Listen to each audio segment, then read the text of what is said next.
Thank you for joining us. My name is Roderick Scott. I'm the board chairman of the Flood Mitigation Industry Association. We are the industry that helps property owners and communities get to where they don't flood in their buildings. Flooding happens, but flooded buildings don't have to happen. So today I'm here to talk with you briefly about this monumental new low-interest long-term loan program called the STORM Act. The STORM Act is a revolving loan program to finance flood mitigation projects. The best way to finance the flood mitigation projects is through a low-interest long-term loan mechanism. The banks are limited on how much they can loan us based on our property values. These projects are not inexpensive and not easy to do, and we had to have a different form of financing. So our organization and multiple other stakeholders have worked for about a decade or more, third administration now, and Congress and the banks, to develop this program that everyone could live with, that would be a financing program of low interest over a long period of time to be able to get these projects done, which we're so desperately needing. So, for example, New York is estimated to have 400,000 of these older high flood risk buildings in FEMA flood zones. That's an enormous liability. Most communities don't even know how many of these buildings they have or what their values are or how much property taxes are coming off of the buildings. So this is a big Achilles heel, a big weakness in our communities going forward because of the flood risk rising and soon the unaffordable flood insurance rates. They're on a trajectory to become absolutely unaffordable, $9,000, $10,000 a year if you're 4 feet below where you're supposed to be on the maps with your home. And those rates are rising for another decade until they get to those actual risk rates. And at that point, we're going to see mortgage defaults, devaluations, and property tax revenue decreases, which is all the stuff that the banks and the Treasury are looking at right now and not wanting to happen because of its impact, negative impacts all across the board. Flooding is our most costly disaster type in this country. Every year it's getting worse. I've just had 5 hurricanes on my coastal Louisiana over the last 24 months during COVID.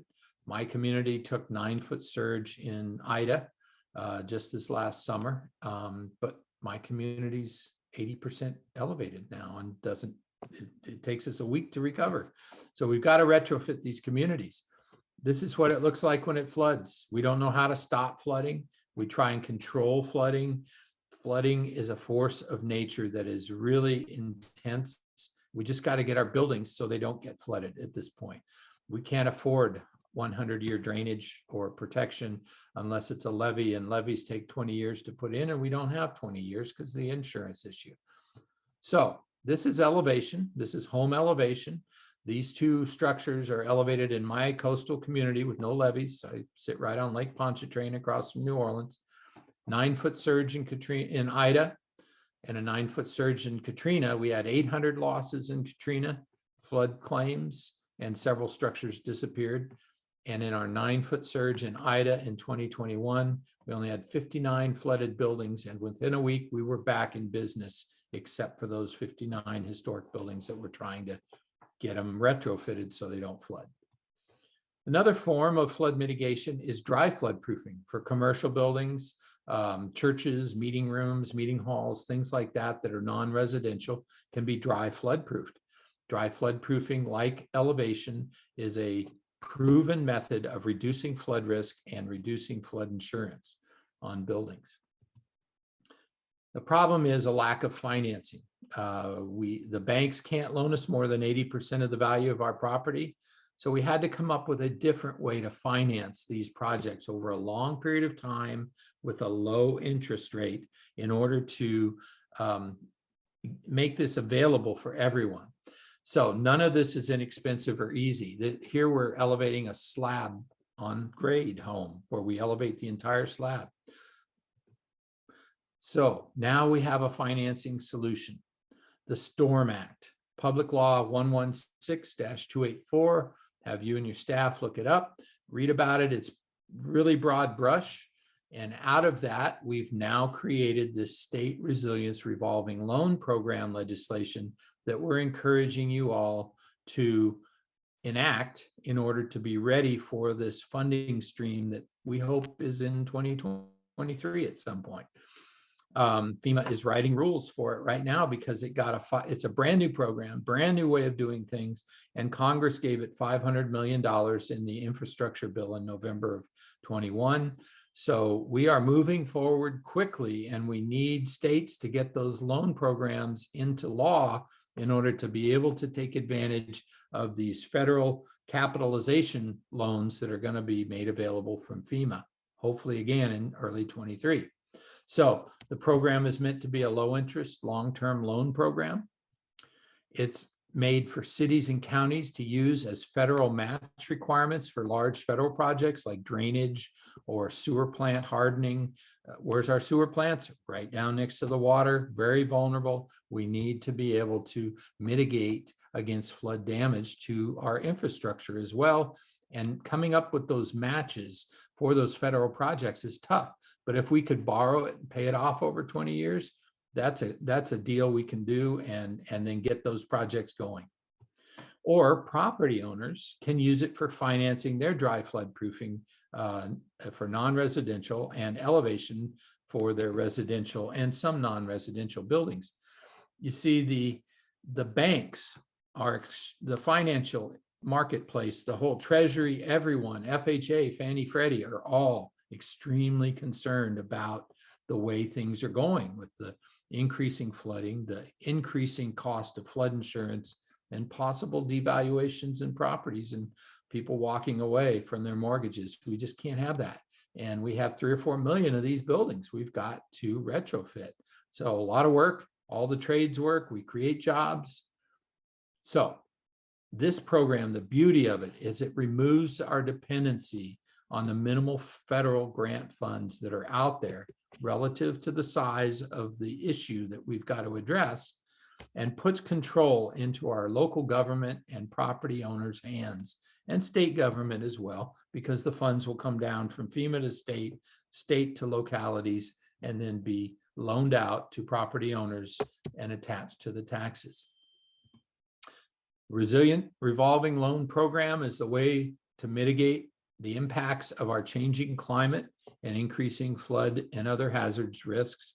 It is also good for wind, fire, and earthquake. So if you happen to have those other risks in your states and communities, then it is eligible to be used for that as well. I am Rod Scott. I'm the board chair of the Flood Mitigation Industry Association, and this has been our take on the State Resilience Revolving Loan today. We hope you learn about it and are able to get it passed in your state so that you can take advantage of a new way to finance our way out of the pickle that we're in. Please do not hesitate to reach out to us.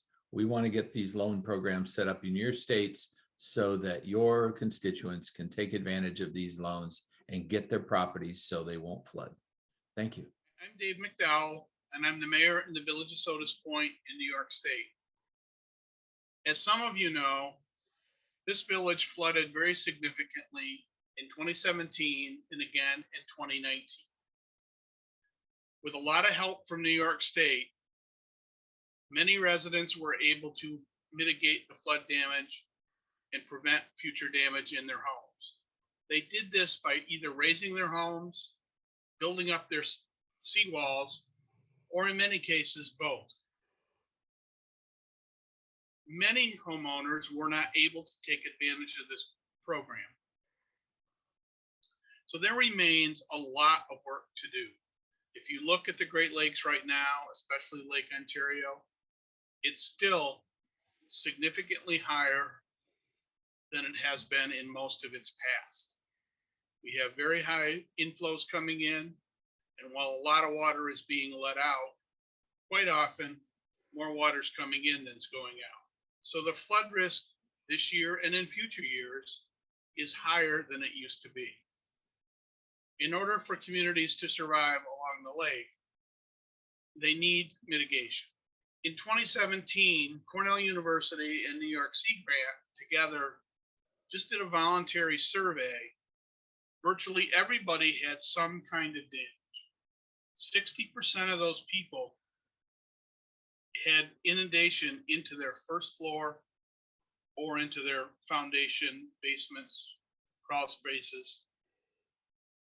Every one of those respondents had near shore, seawall kind of impacts. The average cost of shoreline remediation has been about $50,000 per parcel. That's a lot of money for a homeowner. Frankly, that's a lot of money for New York State, who provided a lot of the grant money. So having a program where communities can get low interest loans for businesses, for homeowners, for property owners, as well as for the community itself to mitigate their wastewater systems and any other infrastructure that might be at risk, be a huge advantage. I'm Mayor Dave McDowell in the village of Sodus Point in New York State. Please feel free to reach out with any questions that you might have about this new program.